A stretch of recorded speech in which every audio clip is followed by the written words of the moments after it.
ꯈꯣꯟꯖꯦꯜꯗꯨ ꯇꯥꯕꯗ ꯈꯪꯍꯧꯗꯦ ꯃꯁꯥꯗꯨ ꯁ꯭ꯋꯥꯏ ꯂꯥꯎꯈꯤꯕ ꯈꯥꯕ ꯑꯃꯗꯤ ꯖꯀꯨ ꯎꯁꯤꯠꯇꯅ ꯅꯣꯛꯐꯦꯠ ꯂꯤꯛꯂꯥꯒꯤ ꯃꯥꯡꯇꯝꯅ ꯂꯦꯞꯁꯤꯜꯂꯛꯂꯤ꯫ ꯂꯤꯛꯂꯥꯗꯤ ꯃꯈꯣꯏꯕꯨ ꯎꯕꯗ ꯊꯩꯗꯣꯛꯇꯨꯅ ꯆꯠꯀꯦ ꯇꯧꯏ, ꯑꯗꯨꯕꯨ ꯈꯥꯕꯅ ꯃꯈꯨꯠ ꯐꯟꯗꯣꯔꯛꯂꯕꯗ ꯁꯥꯎꯅ ꯍꯥꯏꯔꯛꯂꯝꯃꯤ, "ꯍꯟꯗꯣꯛꯑꯣ, ꯅꯈꯣꯏꯒ ꯑꯣꯟꯁꯤꯟꯅꯕ ꯇꯨꯀꯠꯆꯩ"꯫ ꯈꯥꯕ ꯃꯈꯨꯠꯇꯨ ꯃꯊꯕꯥꯛꯇ ꯅꯥꯟꯗꯨꯅ, "ꯑꯁ, ꯅꯪꯗꯤ ꯍꯦꯟꯅꯕꯨ ꯐꯖꯔꯝꯃꯦꯗꯅ, ꯅꯨꯡꯁꯤꯕꯁꯤꯁꯨ ꯑꯁꯨꯝ ꯍꯦꯜꯂꯛꯏꯌꯦ"꯫ ꯖꯀꯨꯅ, "ꯂꯧꯁꯤꯜꯂꯨꯗꯅ ꯚꯥꯏ ꯑꯗꯨꯗꯤ"꯫ ꯂꯤꯛꯂꯥ ꯀꯔꯤꯁꯨ ꯈꯨꯝꯗꯅ ꯆꯠꯅꯕ ꯍꯣꯠꯅꯔꯤ꯫ ꯈꯥꯕ ꯁꯥꯎꯔꯞꯅ, "ꯅꯪꯕꯨ ꯀꯔꯝꯕ ꯃꯈꯜꯒꯤ ꯅꯨꯄꯤꯅꯣ? ꯅꯄꯨꯟꯁꯤꯗ ꯃꯍꯥꯔꯥꯅꯤꯗꯧꯅ ꯂꯩꯖꯧ ꯍꯥꯏꯕꯅꯤꯅꯦ, ꯂꯥꯛꯂꯔꯣꯏꯗꯕ ꯈꯨꯗꯣꯝꯕꯤꯒ ꯊꯤꯡꯒꯠꯂꯒ, ꯂꯥꯛꯂꯔꯣꯏꯗꯕ ꯅꯪꯒꯤ ꯖꯦꯔꯣ ꯄꯥꯔꯤꯗꯨꯒꯤ ꯋꯥꯈꯜꯗ ꯅꯄꯨꯟꯁꯤꯗ ꯂꯣꯏꯒꯦ ꯈꯜꯂꯤꯔꯕ ꯅꯪ, ꯍꯥ"꯫ ꯂꯤꯛꯂꯥ ꯁꯥꯎꯅ ꯈꯥꯕꯕꯨ ꯏꯟꯊꯣꯛꯇꯨꯅ, "ꯑꯩꯒꯤ ꯂꯝꯕꯤ ꯊꯥꯗꯣꯛꯑꯣ, ꯂꯩꯀꯥꯏ ꯇꯥꯅꯕ ꯂꯥꯎꯗ꯭ꯔꯤꯉꯩꯗ ꯌꯥꯝ ꯊꯨꯅ ꯍꯟꯗꯣꯛꯑꯣ"꯫ ꯈꯥꯕ ꯃꯁꯥꯗꯨ ꯇꯥꯁꯤꯟꯗꯨꯅ, "ꯎꯏꯃꯥ, ꯌꯥꯝ ꯀꯤꯌꯦ, ꯑꯩꯗꯤ ꯊꯛ ꯅꯤꯛꯑꯦꯗ"꯫ ꯑꯃꯨꯛ ꯐꯟꯅ ꯆꯪꯂꯛꯇꯨꯅ, "ꯃꯗꯨꯒꯤ ꯅꯣꯡꯉꯥꯟꯕꯗꯗꯤ ꯅꯪꯗꯤ ꯏꯃꯥꯒꯤ ꯃꯃꯧ ꯑꯗꯨꯝ ꯑꯣꯏꯔꯦꯗꯅ, ꯅꯠꯇ꯭ꯔꯣ"꯫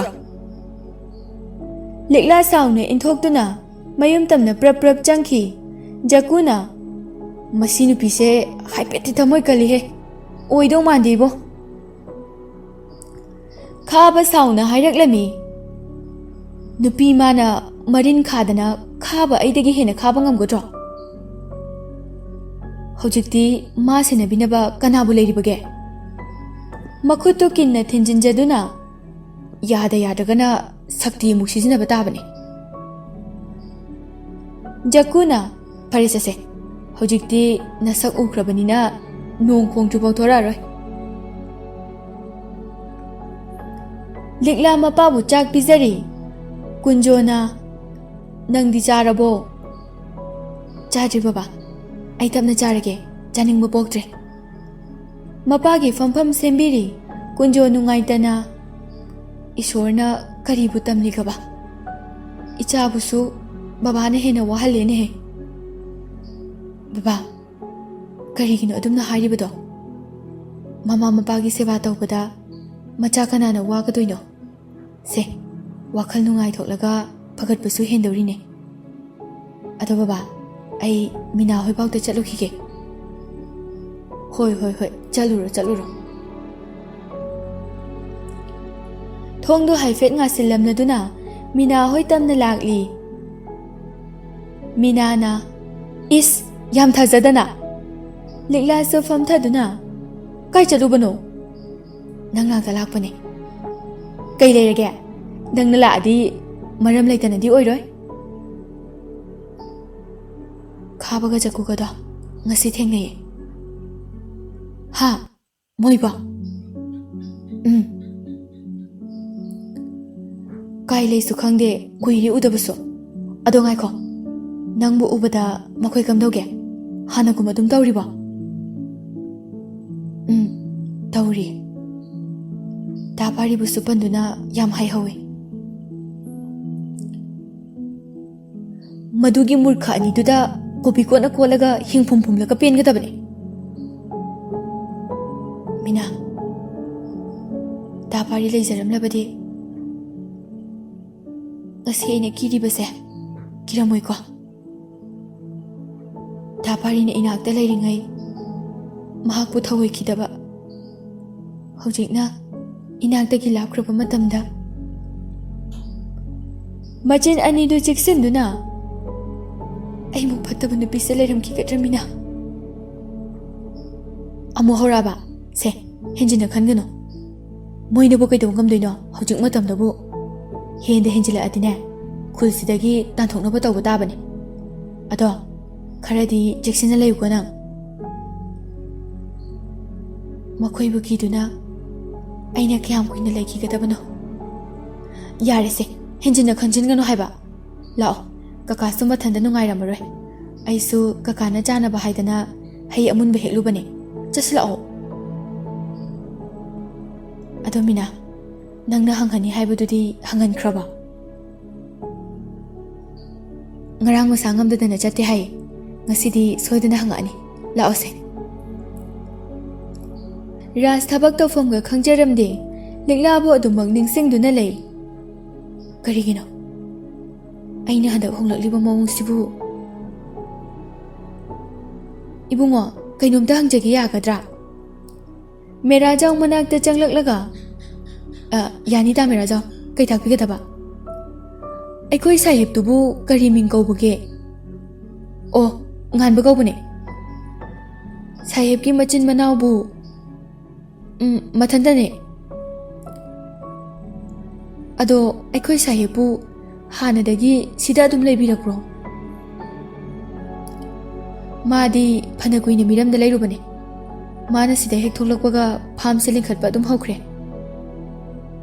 Oh, yam nungaijare adudi ayamu. Tamera jaw, kainomda hangjage ba. Oh, yani ibungo, hekta takpiyo. Nahan sokiba kakaduga yum thangnabibra. Hek thangnaba magdi nate ibungo. Adubu adum yum naknei haibaduni. Ras hek hangba magdi phajadabanina. Oh, asokpadudi khara phabiraba. Phare haina tai. Ras makok paiduna. Masanupi ama leibada. Ado kai ming kauge. Oh, Likla kaubani. Ha, Likla. Machinda momo nokna sonjai. Mera jauna. Yam jamkraba nuksikraba angangnida. Mana nauringaida mama su kainakre. Yumgi awaba ta putuna laklaba angangi. Ras nungaitana tarambadagi. Madi mahiga tamhaudraba. Tuye phawbudi tamhauba male. Ma kasu wangna phangkhibani. Adubu leitabana adumok makha tamkhidredana. Raski mataudu ubada nofet tawraga. Ibungo kisibu nahan ichadu ubada kaino phawkrabo. Phawni. Masaksu yam nungsibane. Ras ikaina nofet tawrai. Adugi nateda tamera jaw. Nahan mana wazabaduda sum. Hauna sani. Aisu amu thabak surukige ko. Mera jaw hek thokibaga. Oh, mahaki wari daraga.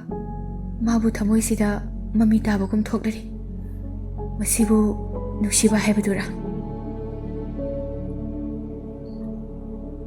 Ngan musu bajar chatke haina thorakli. Memchana. Icha thoy, thoraklaba. Se, manam namge se. Machabu manam nambiduna. Haurendi hinsang nabi atek anau kita leirau. Us, adune aina khwaidai tanba. Kaidauragin he adubo. Pakhang aina mi kaithelduda. Migi natene ado mayamgini ne he. Sidabu kaigi kainingai no. Adoisu nupi mayam maraktuda pakhang aina ikai haibane. Memchano fet tawraga. Adu oiragana imau ama hek pusila odana. Aisu itomta chatpadi tali. Haurakladawni akhoi mai hongnabise. Yarese. Aphang makhara leirage. Asumna bajar tamna jatki. Ngan bana. Tama. Pochai kai walige. Phi anoba khara lauthadaba yaroi. Ngan bana. Handakti kana chakadoribuna tamo. Thajababu kana su laitreda. Isamak chatpa haiduni. Handakti Delhi yaururage khalibani. Pani tamo. Chalamdaida pau hekta bibiro. Oh, pani bungo. Dukan adudagi thoglakpada khanghaude mangda nupa ama leblakpa. Tamo. Ngakna kaujarai. Sur ngakna khumlaklami. Nganba. Nang disida kamdona. Tamo, hojikti ay yumda leire. Leiriba dukan singsisu yengsinba oina. Phai phai, adunidana inauside. Nangbu ubada tamo se, pukning siyam nushini he. Tamo di kamdorige. Yumda di udre. Pau somta tadre. Ay nungmudi laambani tamo. Sur nungaitana kumlaklami. Ithanta laibada nayambadi mafam asida lainingdadana mamogi nakta makhatam tharure. Aisu ngarangta tholakta ngairiye. Tamo sa tholaklabanina aikhoida nongma chakpunna amukta chaminase. Tamo uradi mama so haraujarani. Oh, hoi, lake. Ado nangdi dukan tara. Atai di karam paliba. Ai di kawu kawe. Tamo, wangu da phama maling khale. Ha, wangu. Ngan bagi wahai do tabada surngak na chap yung na lepki. Tamo, ado tamo sunong mo chaluse. Ngan bada ngang ni badu tade. Tamo. How? Tamo sunong mo chaluse. Ado ay halamagi ka. Hoy tamo. Sur mafam do thadok tu na thoki. Mina su changlak tu na famthai. Likla na. Kai chalui no. Nanglak talak pani. Tamira jauna pau tam lame. Likla lang tak na na. Kay harakya. Maming ngan bakawe hai. Ado miram da mahitam nagalay ruba mini hai. Likla mahaki pari na tekhang labada mapi sintha jarai. Aina haitra. Nangi mang magtada aroiba yahip tanduna lairam lenda ten kraba pari bu amuk hana karam na nangi mang da leblakani. Likla mamit uisinduna pari bu ningsing jari. Yari to omina. Se, nang su henjina khanjiluranu se. Hayeng natro kakagi lang sat pa haibado. Mane. Ado moigido paisa changdro. Aidi lupa chani dagi su hena leite. Kaidau changdoino. Changlasu ai leisidi. Awal bata ai hapke. Ado nang wakal henjina khanganu ko. Aisu yumda thabak loisilu khige.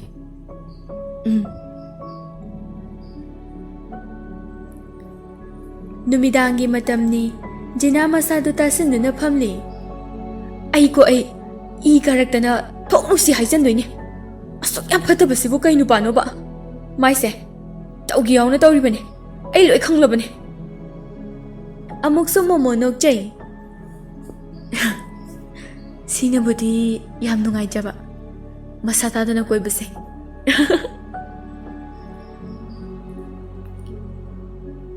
Rasu chak tok tu na famthabaga. Hayeng natro. Kakadugi lang sa toy duba. Pare, hayeng di aisu anabang boy na chalurage. Likla bu ningsing lakbada nok fetaw jarai. Ay gise taseng na mabunong siya haibado oy ramale. Pare, hayeng se masu yeng boy na chatulurage.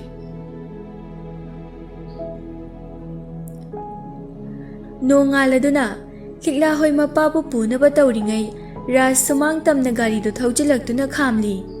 Minana, kanano sina? Likla tap na. Koy bagi, chakon ni mapusing ne. Ras na, kakadi masabu kalameda na. Kunjo na, ibungo, lak libra. Hoy kaka, ngasine, hospital chakadaba do. Hoy ne, na chan singsiga chatki haina tawri bani ne he. Na chan kaina, lawradi iya kauni se. Machinda sonjaram laga. Kaka, yani, aisu yaugi, chanhaba tawrase.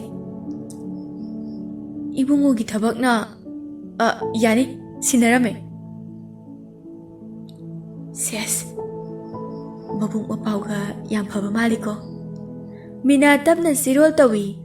Likla su tumina layo haibugum ingit tawri. Numit kharani di hojinki. Rasta sengna mahaki thamoida liklabu nungsiba haibado oikre. Nakan amadana jena amadi nganba tapna mari chelakpana nungsinaba haibado thoki. Aduga nakal amadana likla mahaki layoi khraba nungsiba adutabu laining oijaduna lairi. Nakan amadana khul adugi gunda khaba amadi mahaka loinaba jaku ngasisu liklabu yengsinba leptri. Kunjo su masa pungpha phareduna chek suba chatke haina loisili. Liklana baba ngasi tanga potha kodana. Kayam kuina potha khini ipa karisu tawrise irenjana leiramuko. Mapana chatkiba maikai tabu yengjaduna leihori. Ras tawfam khangda phone do lauthokduna nganbata tawsili. Nganbana bai kedorage. Ai kok chak tore bai. Nganba ngakna kai problem lerage. Ai nungsiba masakta sengna khangli. Magi nungsibada angawba haibada oire. Adubu karamna di phongdokluni. Nganba nongfet tawraga ses yamna silamedana ngakhone nupi dubu kaideno kai ming kauge. Likla kaka kunjo gi macha. Kananu kunjo bo? Noi na pado. Kaino akhoi badi Rajen kawina. Ichan nupi sulai tana idea. Sakti nahanoma sokle haiduna pukhat pato. Oh, ningsinge. Nganba khangnok nok thorei Rasna kaino nangna aduk thawai tanaga noli de. Nupido aduna tati leijadraba angawbi bu maline. Ras nungaitana hairaklami. Nangna magi magun khangdabanina magumbidi atangmune bai. Hai seresa sili kaigino nangonda sumlaknabane ado kaidawse haibano. Nang namda hayo. Aina di taunga laitre. Nang thokpa phazanamda hayo ba. Parese hangchilage. Janasa bubirage. Daida noigi supao yam daida. Jinana tame. Ngan ba nokfet tawraga. Khangde bo aise. Thamoi sinadi ikhoi da. Yare. Krishna sarano. Ai thamage ko soirakano. Phone thamkraba matung Jinada phone tawduna haiki. Jina su nganbaga thabak chanminani khanbada haraungna matam ngaijaki. Asumna matamdu yauriduna nganba amadi Jina khuldu tamna laki. Rasna yauphawdi yoredana aidi laklurida kaina khalurabani. Jinana ses Daras nasakto yam phazarame ko. Noi heredi helaba haise. Jena no fet tawraga adu phawdi hendeda. Ngan banok laga nasaktuga chalo he. Makhoi ahum ngaihak wari saraba matung ngan bana kaino haisiba mayum changa haidor haise. Mamit to pangthokli Karino, hairui. Tholak praying duni, tholak tragana, angang tharaga kauto onduni. Naku oidoira, aduna lichai maru pairaga tanaradi. Kunjona thabak suriba mafamduda khudombi thinduna. Tu, ikubokti adalarise. Chaslao. Changba makti fazade haiduna, thungalda ngairi, angang nupi macha amani lakpada. Nganba leptuna lairambadu ubada ngakna machinda murum sonduna jatki. Kayno moy saisibo? Sono chubi ngakta ngaira jala. Nganba machinda sonduna lay. Makoi su likla thoklakadra khannadi ngaijari. Nganbana as kala ko loi ni edaidi. Rasna chalo he nangi nupi haiba lakpadauna nangi oirasu haiduri aina nidana. Horen khupaknaga thajiladi. Nakandagi jinana adainaga ainu pada tawradi masamda khudang yelaga hairedana. Nganba nokfe tawraga sabas ainu pidani he. Makoi asum ngairambadagi pukrigi madaida phi suduna laibadu ure. Nganbana bai ada phi suijina tro. Kaino harauna ko yengli. Nganbana lukhamda pak launa setuna pukhida makhut thili. Tu ada suisheng. Ras harauna mani ne. As labna yengbu pau phajai he. As changu jo. Karino mayumda kamai changdino. As imung makti natedana mapandane. As bai mi sinaba yauni se. Kaim tawriba changu salo. Konthong manungduda laktana insilai. Us kari matongno tawribasidi. Nganba makokto khotuna. Hera nupa nabu aigi sunata basibu. Manakta changsilaktuna. Lila